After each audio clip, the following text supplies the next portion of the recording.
Hey,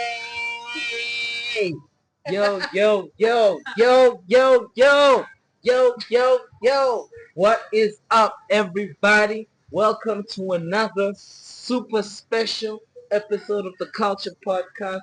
I know it's been a while since we did a podcast. That's why it's super special. But that's not the only reason it's super special. We also got a super special guest. I'm sure you heard that super special laugh. I am being battered up here. Definitely being battered up. No, man, you are super special. Nah, and if no one has ever told you, we're going to tell you at the Culture Podcast, Thank you so Yeah, much. I'm saying, ladies and gentlemen, that voice you heard there is... Thulaganyo. I was about to say, like, I wasn't going to introduce you. You introduce yourself on the Culture Podcast. I think that is best fitting. Can you do that again, please? Thulaganyo yabadimo. Hey. Thulaganyo. Yes, thank you. It's great to have you here, man. I'm glad to be here. It's so great to have you. But, Definitely. we got a lot we're going to get through today. Okay, cool. Right? I'm ready. But the first thing that we have to get through, which is typical Culture Podcast protocol. Let's follow. Is the icebreaker. Icebreaker. Yeah, I'm saying. So Okay. I got like between 3 and 5 questions for you, depending on how forthcoming you are with your answers. Oh, heck! So, the more forthcoming you are, the less questions. Let's go. Okay. All right, here's Fair the first one. Okay. Your close friend confides in you that they cheated on an important exam and asks you to keep it a secret. The results affect their future. Do you stay silent or do you report it? I stay silent. We're all eating. Take me for the team. No, honestly. Who am I? That relationship had nothing to do with me. You just needed to relieve yourself of that. Yeah, no, I'm just a bearer of your news. I did not participate in your news. Yeah. And until you're not even a witness. Exactly, you understand? So technically, you good. Yeah, you could be lying to me for all I know. Yeah, you don't know nothing. Check. You check. Okay. Alright. Okay, here's another one. Okay. You find a wallet with a significant amount of cash and the owner's ID is inside. There's no way to contact them directly, but there's a nearby lost and found with mixed reviews on returning items honestly. Do you hand it over or do you keep the money? Hey, how much money? How much money? Because if it's like a 500, how much is enough for you to keep it? Thing is, my take on money, it's like a very spiritual thing. So I don't want to keep something that I wasn't given from a pure heart. And if I'm picking up somebody else's money, it could also just be, right place, right time for me. But The universe if the also ID, gives. exactly, you understand? If the ID is in there, I think I would take it upon myself to get it back to that person. Obviously, if it's not a hassle like that, but it's definitely not going in the lost and found. It's not going. But then you have a cutoff, right, of the amount of effort you're prepared to take. True. If anything, police station. Yeah, okay. Yeah, that's fair. Maybe I'll tip myself and then you understand. You're killing then it me. goes to the police station. You're killing Yeah. me. Okay, here's the third one. At work, you're offered a promotion that requires relocating, Okay. which would benefit your career significantly. Okay. However, your partner cannot move due to their own job commitments. Oof. Do you accept the promotion and relocate or stay in your current role? Yeah. Now we're breaking the ice. No, this one is definitely breaking ice because it's very realistic. It's very realistic. Oh yeah? Nah, man. If I'm being honest, I think I would have to opt for that career change. But seeing that we've had these conversations before and the chat was, we're living together. So where am I relocating? Dubai. Yeah, let's go. Leave your job, baby. I'll take care of you. I got it. Hi, bro. Let's go. What are we still doing? Yeah. Okay. But not if you go into some. If it's still local, deadbeat no. If it's still country. local, okay. I don't think so. And it also depends on what currency are we earning in. If it's the local currency, then we can't do that to ourselves. That makes sense. There needs to be some sort of, you need to calculate these It things. needs to make sense. Thank you. Literally. Thank you. But if they said Dubai, Korea is gonna propel partner, are you in or are you out? I'm giving him the choice. Are you coming? Or are you staying? If you're staying, it's okay because I understand everybody's got their own designated paths career-wise, and maybe they have a particular vision as to how they would like to embark on that journey. But I'm going. No. You know, definitely. You know, the culture is a judgment-free platform. Of course, that's why I keep coming back. Love this place to visit. Shout out. So I respect what you just said. You know, and there's no right or wrong answer in these icebreakers. Thank you so much for playing along, ladies and gentlemen, boys and girls, listeners worldwide. We got Thulaganyo Padimo in the building, man. Thulaganyo. Yes, sir. I've always wanted to know from you because I feel like I discovered this past weekend that I've been aware of our relationship and its duration longer than you've been aware.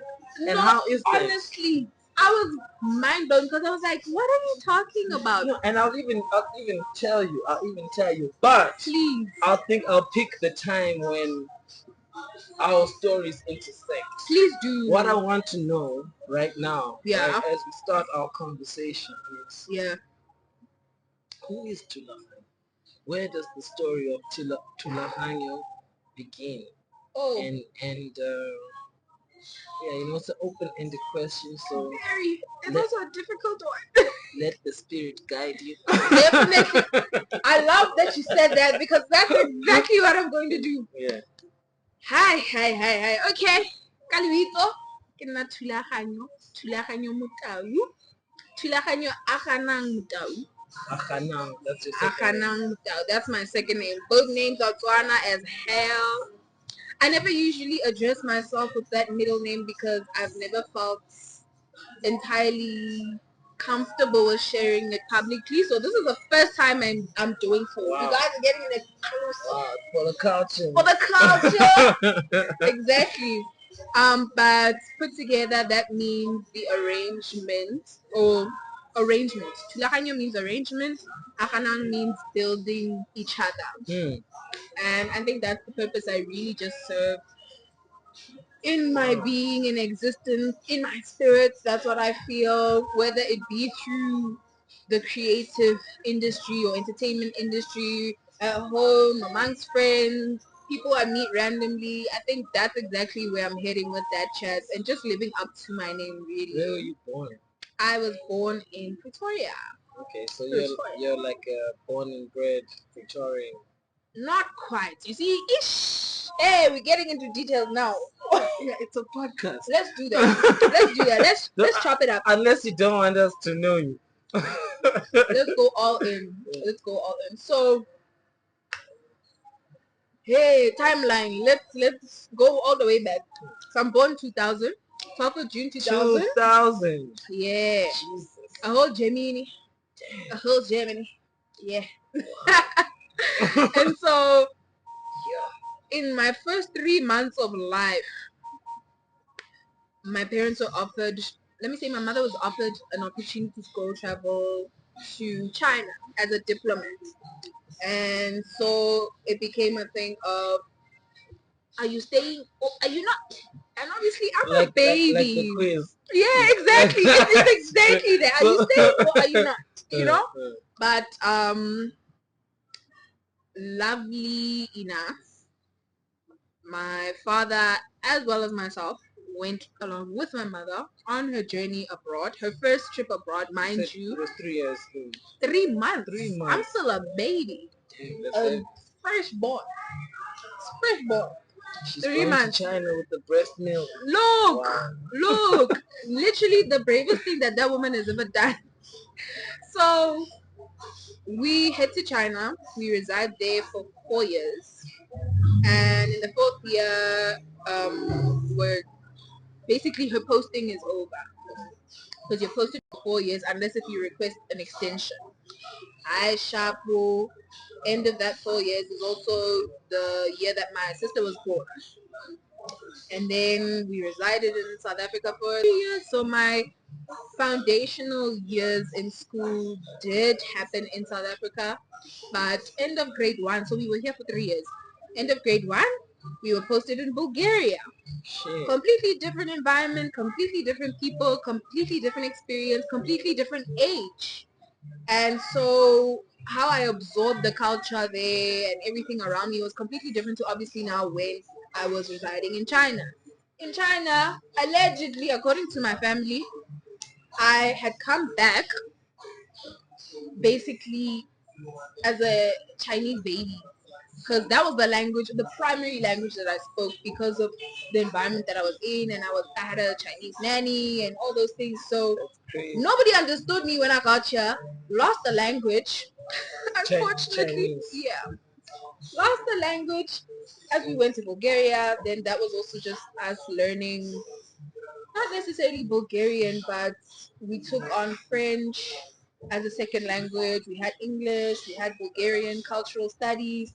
We were international students essentially. So we mingled with a lot of people from all over the world with all different walks of life, different cultures, religions, everything. And that's where I always say that I think I developed my adaptability to people's differences and also being able to be sensitive to people's differences because I understand, like, when you walk in a room, there's expectations you have, like, oh, okay, these gents over here, these are all, I don't know, Zulu guys from Emakaya, but you don't know that this one is, Muslim. You don't know that this one actually doesn't eat meat at all. You understand? So you learn to be very inclusive of the people around you and that type of thing. And paying attention also to the different details that make us all different. Every time. Although we do have this thing in common, of the culture, but like we are still different. Fully.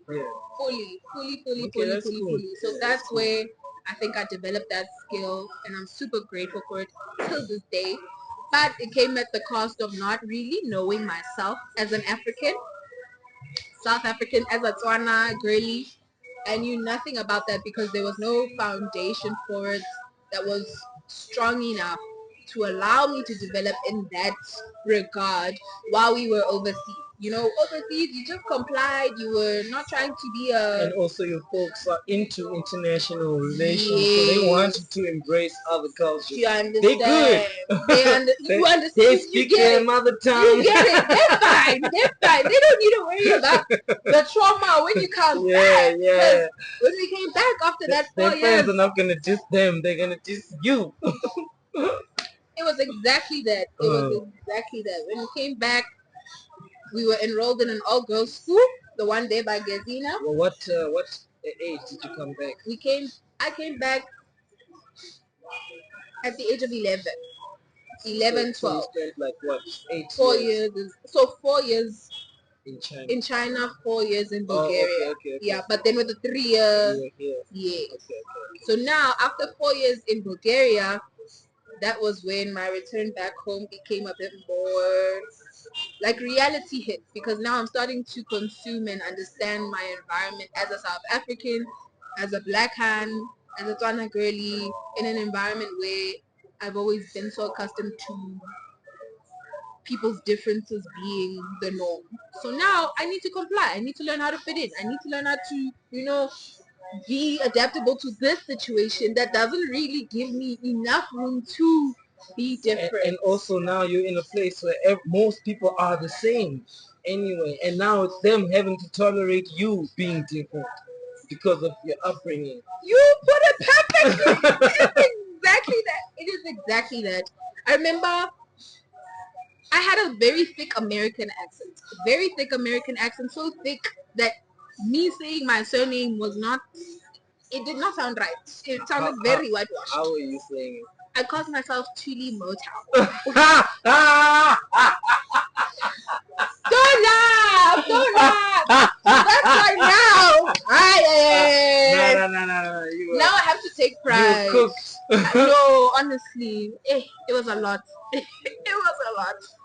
But Motown, not Motown, Motown. No, that's heavy.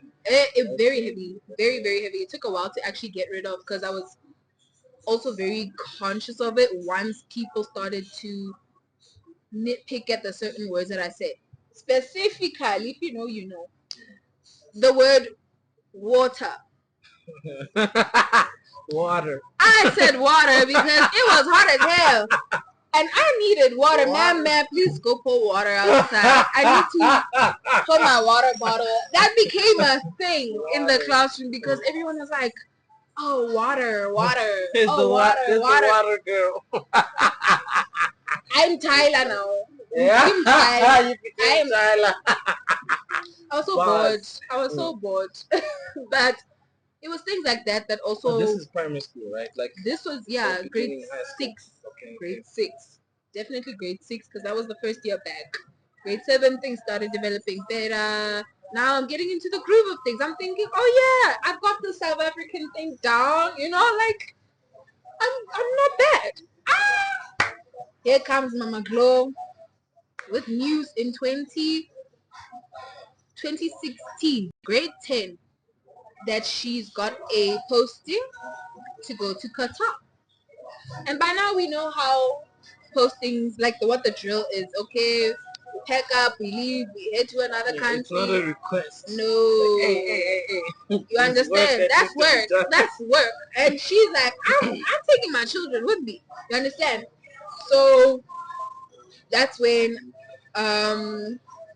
we went to Qatar, resided in Doha, Qatar. And yeah, hey, there's hot, hey? There is hot. You this heat that we're crying about here. You needed water. I needed water. I needed water. Not water, I needed water. One that quenches the soul. That place, as beautiful as it is, it was the most extreme climate-wise because I've never been accustomed to being indoors all the time, to being in such extreme heat. You know, it would reach like 40 degrees while we're at school. And if it gets to that point, they're allowed to let you go home because that's how hot it gets. Yo, that's crazy. Yo, Qatar, guys. 40 degrees. Yeah. That doesn't even sound real. Do you understand? Yeah. And just, you know, when you like open a oven while you're cooking chicken or grilling something, that heat that hits you is exactly what you experience. That's what the wind is blowing. It's exactly that. It's a hot breeze. It's not a cool breeze. It's a hot breeze at all points and corners. So how long were you there for? I was there for 2 years because at some point my mom had asked to be relocated to a different country. So then my sisters, I got 2 younger sisters as well as my mother, who relocated to Ghana now. And then they had to leave me behind because I was in grade 12, matric. And they didn't see it fit to up and leave and start again in a different school when I was in the middle of a program that had to be completed. And this is IB. You're having matric in Qatar. Yeah, matric in Qatar. And their program, instead of like, what's this? You know how they have like A-levels, O-levels, NGSC? Cambridge. Yeah, hey, we did IB diploma. So that was a 2-year thing. And because I already started in grade 11, they were like, it's no use dropping this now if you have like 6 months left. Then I resided with a family, an American family who took me in that time just so that I can complete my studies. That's crazy. Yeah. So you were out there alone. I was out there alone. For the rest of your final year. Literally, everything was video call. Everything was digital. Everything was just like, oh yeah, counting down the days. And mind you, obviously now you're accustomed to the dynamics of the home that you come from. Now I'm in a home with an interracial couple, with a mixed child, Americans on top of that. And how old is that child? I think he was a year or two older than I. So in that time, probably like 18, 19. Yeah. So he wasn't too. Did you guys have a good relationship? We did. You still have a good relationship? We still have a good He's a relationship. good friend. Good friend. Okay. I think if I can be like, hey, I need to be in the US right now, what you say? He'll drop everything. They are family. In the club, we are fam. That's cool. We are That's fam. such an interesting background, man. Yeah. Damn, you know, like, never, you know, you can't tell, of course, when you meet someone, but I never would have guessed that you come from such a colorful background. That's why it's difficult when somebody asks me, where are you from? Or are you Pretoria, born and bred? And I'm like, yeah, technically, but not actually. Yeah, you understand? Yeah, it's exactly that. So it's always been like how do I? So I just agree, like, yeah, born and bred, yeah, Pitori. So after matric, came back this side. Yeah, and then since 2019, I've been a Hatfield resident. Really? Yeah. I think that's where our story ties in. Lovely. I want to hear this. Because 2020 was, not 2021, was the first time I met you. Is it? Yeah. And I remember, shout out to Tabeng at Botaki. He's the one that brought you to us. He's like, yo, there's this super talented artist you guys need to put on your platform. Because we were still hosting the culture market at Botaki. at the time. And I was like, who the hell is this girl that Tabeng is bringing?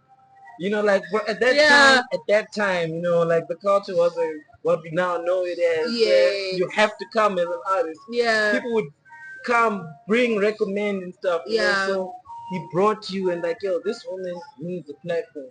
And that's when I first locked in with you, right? Is it? Yeah. So like when I bumped into you last week and you were like, what? I don't remember. I was like, then how do you think we know each other?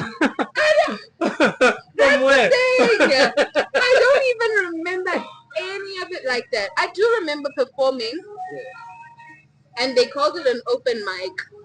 So I was like, oh yeah. But it wasn't actually an open mic because I actually remember that night very well. You had a set, unless it was twice that you pulled up. I only remember performing at Butaki once. And that one time, I know I was sitting down. I had come with my partner because we had just started dating at that time. So it must be November, December 2021, that era. It's possible. Yeah, because that's what I vividly remember and what happened. Because my first recollection of where I met you, like specifically where I was like, oh yeah, that is Kuno, was when Giselle Kim performed for the first time at Culture. Giselle Kim? Yeah. That's one of your homies. Really? And she's out in the States now. She's out of the States! Yeah, like, I'm waiting she's really pushing her dream. Is. Hey, shout out to Giselle Kim, man. Oh, you know, I was wondering who brought this girl here. not like she didn't belong there, but I was like, man, I wonder who's doing this work of spreading the word of the culture to an extent that we're getting, because like at that time we were still new to having like a lot of female artists. You know, so I was like, a girl rapper. And she's good. She is. So I was very impressed by that. Oh shit, okay. Yeah, it's a small world. Hey, Thulaganyo, man, it's good to really get to know you. It's time. So like, you know, I'm looking at our timer. Yeah. I'm like, man, the time is flying by. How long has it been? It's been almost half an hour. That's crazy. That is crazy. And we haven't even touched on the music. Yes. Because like one question that I have for you. Yeah. Because I would be a liar if I denied your talent, right? From the moment that I met you, I was like, nah, this woman is good. Shut up. So now, like, now that we're having this chat and I'm understanding how colorful your background is. Yeah. It actually makes me want to ask, like, when did you realize that you were an artist?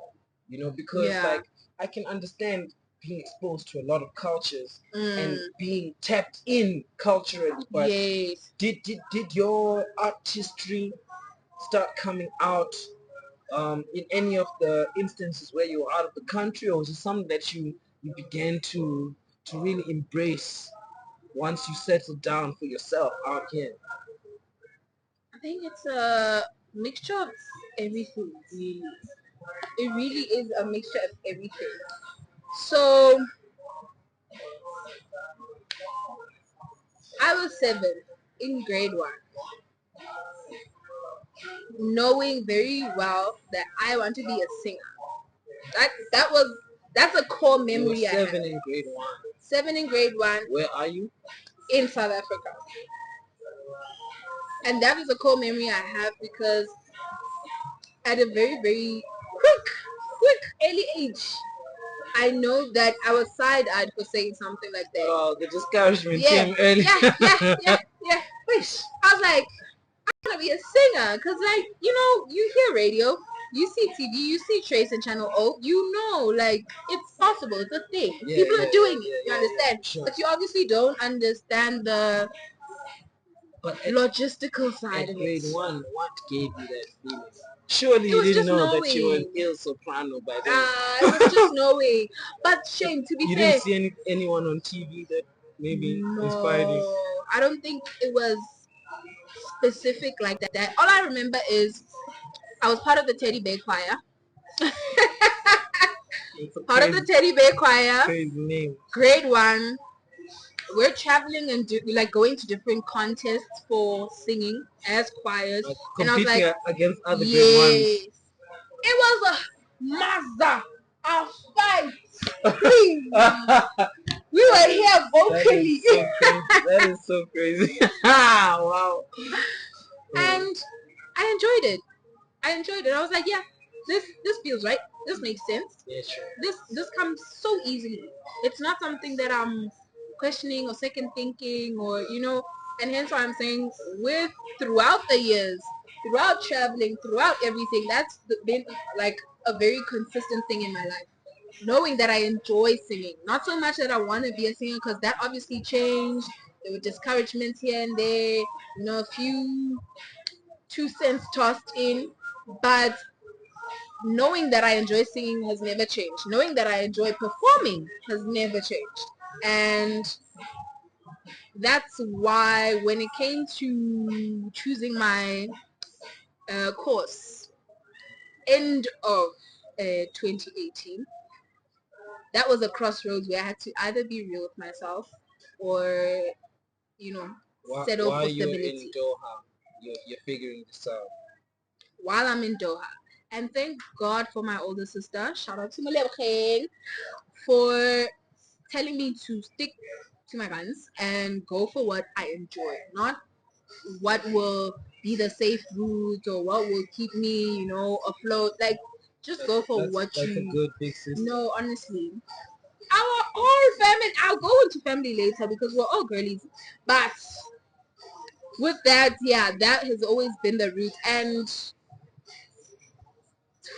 first year is when it's cemented clearly for me that this is actually something that can be a job. What did you go and study eventually? And where? Drama. I studied drama. So at the University of Pretoria. Okay. So yeah, came for the auditions. For the audition, you had to prepare a monologue. You had to prepare talent, like anything to showcase your talent. You were given tasks to work with other people in the group, and that was your audition to get into this institute. And it happened, and I was like, yeah, I'm not surprised. Like, yeah, this was meant to be. I'm supposed to be here. Like, it makes so much sense, And hence why I'm saying, with the grace of the people that I've met around me and the journey I've walked, there were a few people who were like, bruh, you sing, now put through to studio. And studio, studio is not always like Dr. Dre beat type of studios. We are pushing and pandering out here. You've been to some khonchi. Hey, somebody's room at res, we really are just trying but the to beat do the is most. hot. It is. It really is. And that was the first time I was recorded. And I was like, hey, shout out to that homie, man. What's his name? Lungile and Lawrence. Shout out to you guys. Y'all put me on for real. Y'all really. You know what I like about people like that? Yeah. And even your attitude is great in a situation like that because you didn't look down on it. True. But what I like about people like Lawrence and Lungile. Lungile, Yes. is they're doing the work without realizing of keeping your dream alive. Fully. Fully. Without realizing that they're doing that Fully. work. They're doing it. 100%. So I respect people like that. You know, and Definitely. I profess more blessings upon them. You know what I'm saying? Because it's important to help keep an artist's dream alive because 100%. discouragement is so easy. Very. Everyone is waiting to tell you, I told you. I told you weren't one of them ones. I told you you weren't gonna make it. I told you it wasn't gonna work out. We knew. I told you you should have had a backup. I told you this was something that should have just been a hobby. Yeah.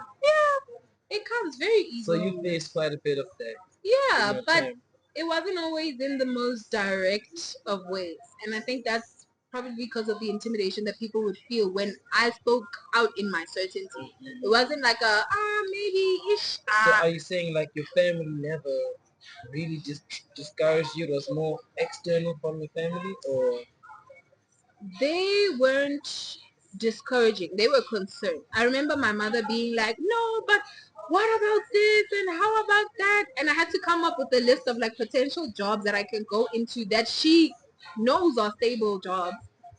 That with this with this qualification so that she could be at ease. You know, nobody thinks, oh, you're gonna be a director, you're gonna be a, I don't know, a producer, you're going to be this, that. You understand? They're only thinking that you're coming out of this as an actor who knows how to cry on the spot, and that's it. How many times have you been asked that question? Hey, hey, we are tired. We are tired. So, yeah, but I think the support from my family has never been a question. Only because throughout my entire life, like I said, performance has always been a thing. You will see that this child likes being on stage, man. This child likes dancing. She comes alive. You understand? It's not just a hobby. It's not just a pastime. You know, the fact that there was an incident in Bulgaria. Mind you, Bulgaria's primary language is not English. These are white individuals. It's not really a warm place to be for an African. So I remember there was a time that we had gone to somebody's home, and this was like a South African who had married a Bulgarian man. They have a child. We mingle with the child. Loved her to bits. Amazing girly. And she was the only child who could speak English. So now we weren't the only family invited for this particular event or gathering. There were other couples that were also invited, but they were Bulgarian. They had their children who only primarily spoke Bulgarian. And I will never forget how I curated an entire like little performance to put on for our parents using body language, sign language, you know, acting with. And how old are we that time?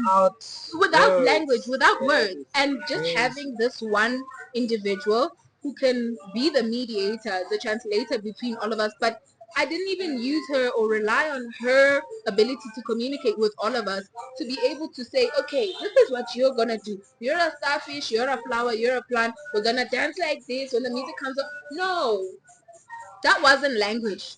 That wasn't language. That was passion. That was communicative. The souls connected. Literally. And that was like quite young in your life. Huh? What age is this? Grade 3 is what? 11, 9, no, 10. That's earlier, yeah. Very, very early. Very, very early. So actually that makes me want to ask you something else, right? Which I've come to understand is part of your artistic identity. You know, at no point in this interview, except at the intro, did you introduce yourself as Thulaganyo Yabadi? Right. Yabadi. Yeah. No problem. Arrangement of Badi. Thulaganyo Yabadi. So the arrangement of the ancestors.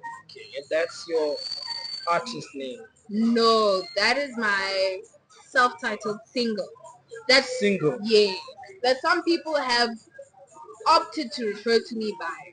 So my artist name is Thulaganyo. But if you know my music, people will sing that part. How crazy that your name means arrangement and there's no music without arrangement. Like, come on. Like when you said it to me, I was like, She's supposed to be doing it. Come on, come on. Okay, but It's a must. what I was alluding to is Yeah. that the Yabadim Yeah. part is spiritual, right? Fully. So like in your music, right? How does, or rather why is that a theme, a topic, to the extent that you don't mind being identified like that? You know, like what is your perspective on spirituality? I know you also mentioned uh, that money is also a spiritual thing to you as well. You know, so like how does that tie into? I know music is spiritual, and you know, I'm just asking. It's not to know, because I know there's no right or wrong. I just like to know how it makes sense, especially considering the colorful background of you mentioning that there was no roots. Yeah. You know this book though. No. You don't know this book. You know Kunta Kinte. You ever heard of the name Kunta Kinte? I've heard that name. Yeah, this is the book that tells the story about a man's search for his origins. Really? Yeah, it's a very, very famous book. I need to get to that. I need to get. If there's a documentary though. It's a TV series. Really? Yeah. No, I need to invest in that. Fully. You on. So like how does it come together and culminate and like form a part of your identity? Okay, so wait, can I just quickly set that up quickly just to press record? Yes, I'm coming to respond to that. Okay.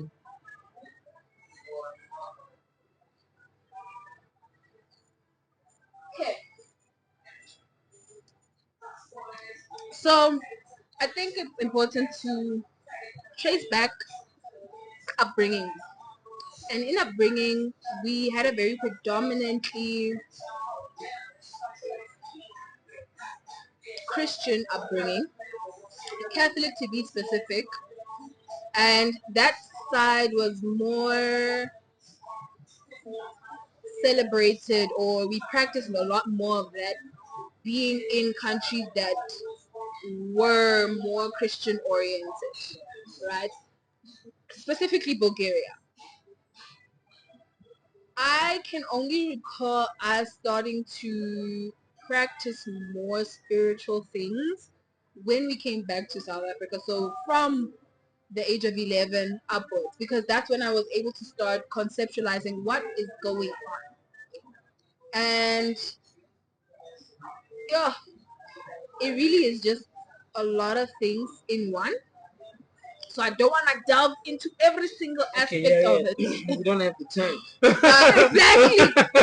Exactly. But essentially, long story short, I resonated with the spiritual aspect of my life more than the religious, especially after Qatar, because I realized that Christianity is not the end all be all. And I'm not saying this in a disrespectful way, but just to say, like, there's a lot of things going on, and there's a lot of things that you can attribute your existence to. Yeah. I just choose to attribute it to a higher power / my ancestors. Yeah, and that's why Thulaganyo Yabadimu speaks on that completely and totally. Breaking that down lyric for lyric, it'll tell you every single thing that I stand by. And the reason why I think I embody it, or I welcome it, or I don't hide it, is because I feel like as an African, a part of me that I wasn't really able to fully celebrate or be a part of, because I was always abroad. Yes, I'm, standing in for Africans and representing Africans, but I never felt African enough because I didn't know much about my roots. You check. And so coming back to myself, it started with Tuli Motau being Thulaganyo Motau. As simple as people having to call me by my full name. I stopped introducing myself as Tuli. I stopped, allowing Is this now when you were back in SA? Yes, varsity, second year of varsity to be specific, because that's when I started clocking what needs to start changing, especially if I want to identify with this part of who I am, you know? But yeah, I think just being home, just being more exposed to my roots, and being more open to understanding that this is a part of me that I neglected in the beginning of my upbringing because I was constantly out and about. is what drew me close to the African But spirituality side as well. you don't blame yourself. No, I don't blame myself. It had to happen. Yeah. It had to happen in that way because then how am I going to accept somebody who's different to I am? Yeah. You understand? How am I going to welcome somebody in a different... I think you just went through the process like the opposite way around. Yes. Because some people have that foundation and then, then they go and accept other people. But, I think maybe you were taught, you learned to accept the differences of others and Very then you much. embraced yourself. And, Very much. so It's very much like that. And I think it worked better that way because I'm not uncomfortable with people's differences. Yeah. It doesn't make me shake or quiver. You know, like if you are a different person from a different walk of life, it's everything. And it doesn't matter what the difference is, whether you like men, women, you change from this gender to that gender. It's you like change from this religion to that religion. Literally. Literally. We got hugs for you. Exactly that. Exactly that. Okay. Because I would have probably been more rigid in thoughts if I started by knowing myself and what I stand for, and then only you look at some of your peers who don't have that kind you of understand. background, and you're like, Yeah. thank God for the heat of Doha. Oh yeah. Oh yeah. Because looking back at it baked you. Oh yeah. And you came out a fine scone. Oh yeah. Fully. So I want to ask you also, like, so today, how would you describe your music? What would you say your style is? That's a difficult question. And also your inspirations. I would say it's Afro-melodic. Because that's what I'm trying to also... Afro-melodic is not Afro-pop, it's not Afro-soul. It's all of... Okay. It can be Afro-pop, it can be Afro-soul, it can be Amapiano, it can be Afrobeat. Yeah. I think it can be hip-hop. It can be hip-hop, fully, 100%. So long as we have something that brings us back here, then we are good to go. And I think that's something that I'm making intentional, because it's easy to hop on an R&B beat. I think that's where my soul belongs, and soul. On R&B. Yeah, genres of music, soul and R&B. Yeah. House, kwaito. Isn't soul such an incredible name for a genre? How accurate. Yeah, it's so crazy. How I love soul music. I don't know a lot of the artists. I just listen to the music and it's like, wow, man. Like, it's everything. It is everything. And the thing is, like, topic-wise, right? In soul music, there's no, like, limit to the topics. You can talk about love. You can talk about life. But R&B, I feel like it's limited to romance. It kind of is to some extent. You really have to be very crafted in your artistry as well as your sound to be able to pull off R&B outside of the context of love and romance and all that type of stuff. Okay, so you are Afro-melodic. Afro-melodic. You're vernacular. I'm trying. My Setswana is what stayed behind, but it's catching up. It's catching up. Oh, okay. Yeah. So you kind of also lost the language with all the Yeah. travel, but Yeah. you've had to relearn, or it's not necessarily relearning, it's just developing. It developed very, very slowly because of the hindrances of constantly speaking English abroad and not hearing our own language when we are abroad. So shout out to my grandmother for reprimanding us in Vernac, because that's the only reason why we can hear and understand what others are saying. She knew what she was doing. Oh, fully. She didn't take that. And she was patient. Yeah. Shout out to the granny. Oh yeah, fully, 100%. So, like, your music today, yes, is not confined to one genre. No, I wouldn't want to, because I'm still on a journey of discovering what that is. How far along in your journey are you? You put out an album. Yes, we know Yaba Dino. Heard and seen that you performed that song a number of times. In fact, I've seen your set, I think, 2 or 3 times in my life.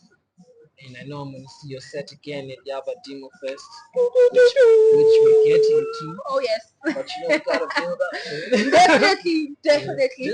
We're painting a beautiful picture Oh, about you, fully. man. I'm actually enjoying 100%. this so much. Like you're Same. such an intriguing person. Thank you. Thank you. Fascinating. So like now you are writing your own music. You're tapping into your Afrocentricity, Yes. right? Exactly that. Right. How far along are you in this journey? Like, do you know who your fans are? What does a fan of Thulaganyo look like? Uh, do you write your own music? Do you produce your own stuff? And also like the impact of the course that you studied on your music or your entertainment, because I think maybe we shouldn't limit you only to being a singer, right? Yes. You are an Fair. entertainer, Yes. right? Yes. How does it all come together and where is it going? Okay. So I write my own lyrics. I don't produce my own beats yet, but write my own lyrics, have my own concepts. It's very heavily influenced by what I feel based on the beat that I'm on. So it very well could be random, hence why I don't think I'm at a point where I can categorize my sound as this particular genre or this particular sound yet. I've seen with the impact that it's had on listeners of Thulaganyo's music that it's very divided because there's a sound for Afropop and then there's like a poppy sound here, then there's like a love heartbreak type of group, like emotional people, and And they all like those different things about you. yes, so I can't exactly say there's a through line with the theme of my music yet, except for the fact that now I'm becoming intentional with the Afro melodic aspect of it. But I think as far as being a performer goes, I've had musical theater experience in my training at in drama. So that forms part and parcel of how I perform and what I perform. Not so much the music itself, because how you sing in studio versus on stage is two different things. For Oh sure, my God. for sure. I had to learn that the hard way. I can understand that. I get it. Two different things, and it's about energy, energy, energy. Always, all the time. So I think with that, my music is very much, it's growing with me in the way that I'm growing as an artist. And as a performer or as a creative in my own right, I've got so many hands in different parts that sometimes I just, my mind, it's like having many tabs open at once. So I can't even touch on everything because I feel like I spread myself And thin. sometimes you forget that you got that tab open too. Yeah. Like I understand that. I understand. Yes. That just means you're bringing your whole self to this. Fully. And I think part of the reason why I don't have that defined sound or had that defined sound is because of also all those colorful experiences that I've had. I don't know what to draw from. Am I drawing from the European side where I know that it's EDM that goes a long way, hence why people resonate with Souls Have Chosen more? Do I go with what I've learned at home, the foundation, Thulaganyo ya Badimo, that sound that's gonna carry, my people specifically? Do I go commercial and go for something that's, a blanket for most people who will listen to this? The love drum. You understand? So I don't think I have a solid answer for your question. Okay. So there is no answer. You're just gonna do it all. Yeah, it's happening. It's all happening. Until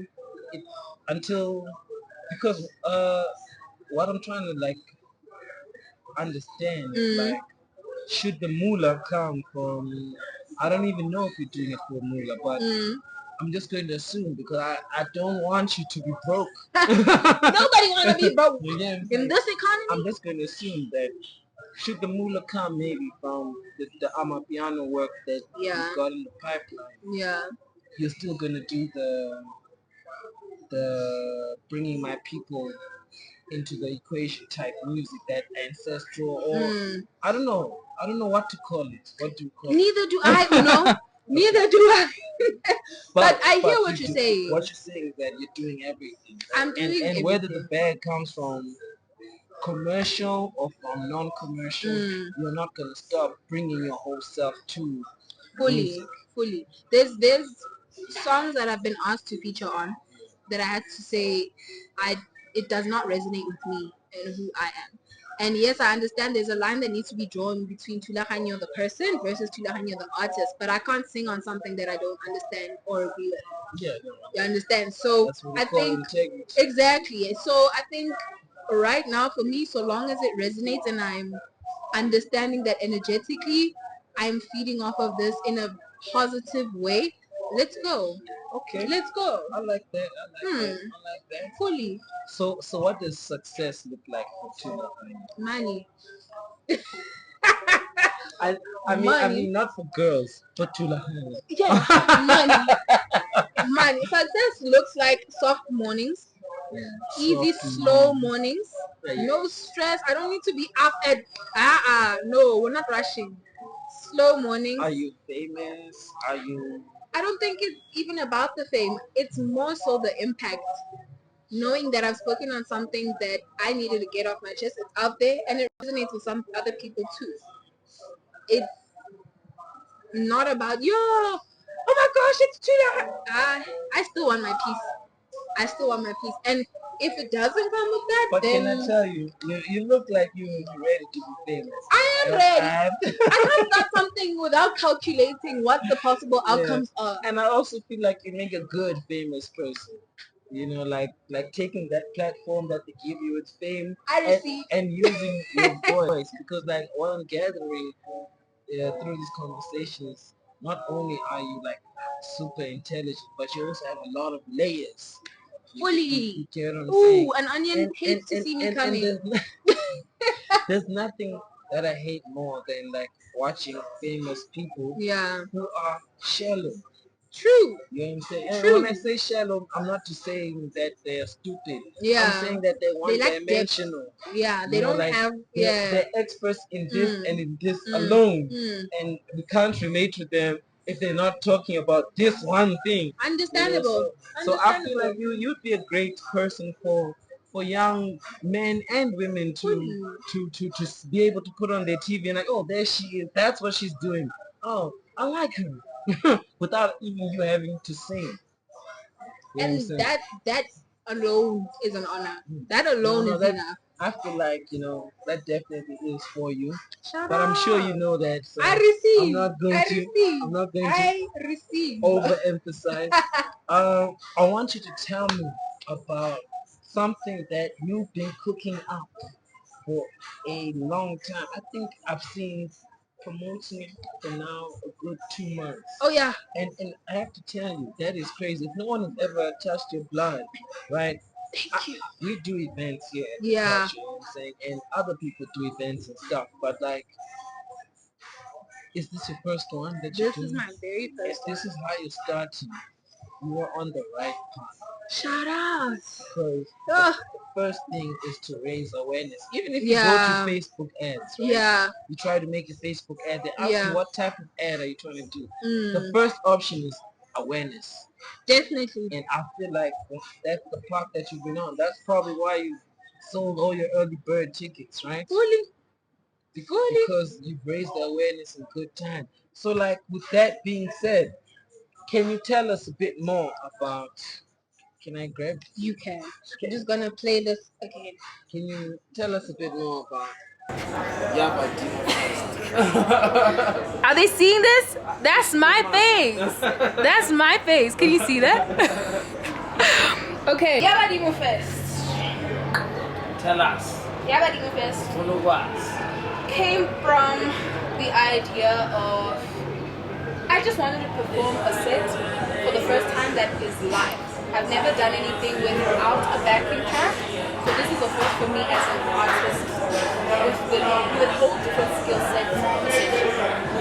And then I was like, no man, once upon a time, when I was told that singing is not a career, I wanted to be events manager. And that was my go-to, like, I'm not be an events manager, I'm not doing this. And it's like, arrangement. You know what you are here for. You call yourself arrangement? No. But I'm just like dots connecting. Yeah. Oh, okay. Yeah, I'm like, yeah, you can arrange a whole event. I mean, that's how you think. Sleepovers, I was arranging activities when my friends came. Like, I was that type of person. I have lists on lists on lists on lists. So I was like, okay. Picked up, you actually been Fully. arranged. Exactly. Exactly. We so laugh, but it's literally that accurate. So I was like, okay, cool. But this event needs to be like a thing. It can't just be me performing on my own. And then what happened? My second name kicks in. So now we're building each other. We are building each other. Who can we involve? Who can be part of this? Who's gonna bring that? Who's gonna pull in their weight this way? Who's gonna market themselves here? How can we make this a thing? And literally, that's as brief as I can get with how we got here. So what is it about? What is So- the Yaba What's the Essentially, it's a celebration of music, art, community. In general, I want to say African community, but I don't want to limit it to that because it can be, since it's like a first, we'll see what kind of community it develops. But just, being there for each other, supporting people, and being in a space that's allowing you to be creative in whatever aspect you want to. It's not limiting, it's not judgmental, it's not, I don't want to say boring. It's not but boring. that counts. It's not boring. Yeah. So that's where I want to go with it. If I'm being entirely honest with you, I don't think I have a full clear vision for what Yabadimu Fest should be. You just know what you want to achieve. Thank you. I wrote a list earlier this year, another one. Goals, like on what to achieve. And I haven't even reached half of them, but I was like, if I can achieve this, I'll forgive myself for not being consistent at gym. I'll forgive myself for not starting a what account. It's okay. This has to work. This one here. And it will. It will. I mean, I'm seeing some of the names that you have here. It's artists that I've seen perform their dope. I've seen how much you've been pushing. How much are tickets? Tickets are 18 rand. 80 online. Online. At the door is 100. Yeah. And also available at Ticket Pay as well because it's via web tickets. Yeah. Listen! So why should I come to Platinum Because it's gonna be fun. It's the end of the year, you're tired, you're a working man, hardworking man. You need to relax, enjoy, kick off your shoes, have a fun time. You're gonna have stalls. There's gonna be stalls, there's gonna be artists, there's gonna be, what else is this? There's gonna be swimming pools. This is December for real. It's a pre-December. We are pre-Decembering at Yabadimu Fest. That is so cool. So like, I want to ask you, are you gonna do it again next year? I'd like to. God willing, I'd like to. I think it's great, like, I know you didn't realize how you became part of the culture community, but you're part of the culture community. Definitely. And like, if no one ever tells you to your face, Yeah. because I know they're gonna talk about it behind your back, Hectic. but it's not a bad thing. Yeah. Some people are. But what you're doing is really an artist is not nationwide. You just Thulaganyo, Yeah. Yabadimu Oh, yes. from Pretoria, but background Hey. from all over the world. Yeah. And you're like, damn, this is what I want to do. I want to do it for myself. And I can work with you. I tell you how bad. Thank you. And that's the thing. That's my problem. Me, I can't. I've been unemployed for 2 years. And I was like, enough is enough. Get me out of here. The fun employment must Woo, end. woo. It's not fun anymore. Unemployed for 2 years, you gave yourself a job. Exactly. It's exactly that. And like I said, if no one ever says, but I know that when it's because you're a great person, great people recognize great people. So I'm pretty sure the people around you, including myself, I'm on the team that is wishing you success for this. And what I want more than anything is for you to look back and be like, man, I have no reason not to do it again. Oh, fully. 100%. You know what I'm saying? Like, there must be no doubt in your mind that you deserve this. Oh, fully. That's my only wish for you. Because you know how imposter syndrome works. You're sitting there, like the turnout has been great. There are 100, 200 people there. You're sitting with 200,000 rand cash from ticket sales, and you're like, Yeah. who am I? I don't deserve this. Blah blah blah. And the fact that it's happening, I should tell you that you deserve it. So we're doing this on record so that you can reference this in 6 years' time when you're worried Shout about outs. the Yabatima Fest 10. You'll be like, 10-year anniversary. but then no, man, those guys told me they wanted me to succeed. No, I'm speaking that into existence and I'm welcoming it into my atmosphere. For sure. Thulaganyo, I'm super proud of you. Thank you so much. From that young lady Tabeng brought to us to this young lady. I mean, this young lady, not just like who you are now, but even what you told me about yourself. It's like, damn, this woman, she comes from far with this shit. Let's go. So I want to wish you the best, and I also want to thank you for coming and sharing the story with us. Thank you. And I know this wasn't the last time. Absolutely not. We're definitely here to participate in the documentation Oh, yes. of the story of For a long time. We're here for a long time. not a good time. Long time. But both. Yeah. It needs to be long and good. Exactly. I was like, hang on there. Wait a minute. Wait a minute. Ladies and gentlemen, it's the Culture Podcast. Thulaganyo Yabadimo in the building. Yabadimo Fest, 23 November. The Culture, we're going to be out there as well. We're going to have our nice little booth. Oh, we're going to be yes. podcasting, so stay tuned and fuck with us. You know what I'm saying? Yeah. Don't go away. Don't go far. Don't leave. Yeah. What this is. Stay tuned. Thanks so much, Thulaganyo. Thank you so much for I having appreciate you so much. me. Shout out. It's the Culture!